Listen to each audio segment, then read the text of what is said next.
Over the last week, New Caledonia has descended into violence. The delicate political balance in this special status French territory crumbled with alarming speed. We were surprised of the anger of the young generation. In and around the capital Noumea, on New Caledonia's main island, tensions exploded. The spark, a new French law that could weaken the political power of the indigenous Kanak population. This violence ignited because of a law to extend local voting rights to French residents who'd been in New Caledonia for 10 years.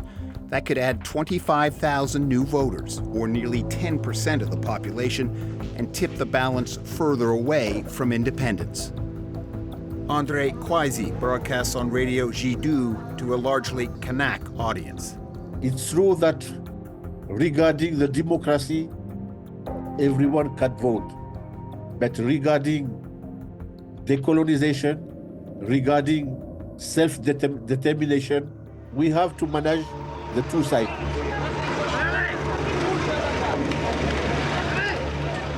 New Caledonia's political future has dominated its politics for 40 years, since the indigenous Kanak independence movement clashed with France in the 1980s. Journalist Nick McClellan has covered events in New Caledonia for 4 decades. Like many people, I was shocked by the level of violence with the rioting overnight over the last week or so, but I wasn't surprised that it was coming. For many years, particularly since 2021, tension has been brewing between supporters and opponents of independence, and particularly the French state. A series of referenda all rejected independence. The last one took place in 2021 during COVID and was largely boycotted by independence supporters. Those wanting to remain with France won easily, and Paris tried to move on. The French government, since 2021, has been really not listening to the voices of independence people who still want a pathway to a new political status, indeed an independent and sovereign state. Following the vote on voting changes in France, New Caledonia boiled over, and Australians have been caught in the chaos. Dr. Maxwell Winchester and his wife plan to stay near Noumea for one night as they headed back to Australia after a resort vacation. That was a week ago. We're not sleeping. We've just spent the week waiting to come under attack, by the looters. And the staff and the resort have all brought their families up to stay here. They're in an outside dining hall with a view over the town from the hill. And they're on 24/7 lookout for anyone coming up here. And they have rifles at the ready, to defend us if necessary. Winchester says there's not much left to burn or loot in the area nearby, and the stores that do reopen are quickly swamped. All over the place, people are running out of food, and that's a big problem now because 90% of the supermarkets have been burnt to the ground. Here at our resort, they're using black market contacts to get us some food, so we haven't sort of gone without it yet, but it's slim pickings, as you can imagine. Canberra says it's working to bring back about 300 Australians who have registered with the Department of Foreign Affairs and Trade. Associate Professor Nicole George traveled to Noumea to teach a university course scheduled for last week.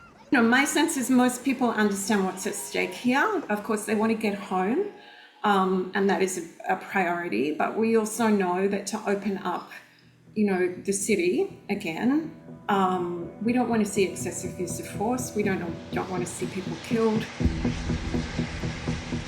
Reinforcements have now arrived from France, nearly 17,000 kilometers away. A priority will be reopening the international airport by securing the highway to Noumea.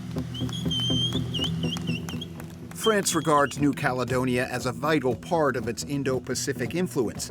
President Emmanuel Macron visited the territory last year in an attempt to resolve tensions. At a time of US-China strategic competition in the region, France presents itself as an alternative power, but Australia has backed France, the United States and other powers to contain Chinese influence in the region. But some in New Caledonia say this violence is more than a reaction to political choices.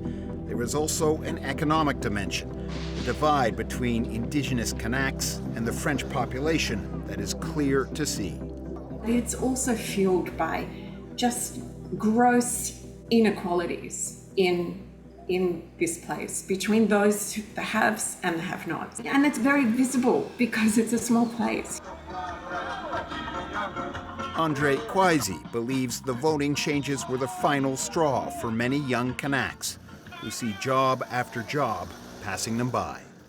When there is a job here in New Caledonia, if you are in Paris and you see in the website of the government and there is a place open here in New Caledonia, they come from Paris, they come from Montpellier, for Lille, for Toulouse, they can take the job here in New Caledonia. France may soon regain control of this territory and repair the infrastructure, but the damage to the sensitive relations between communities in New Caledonia will last for years.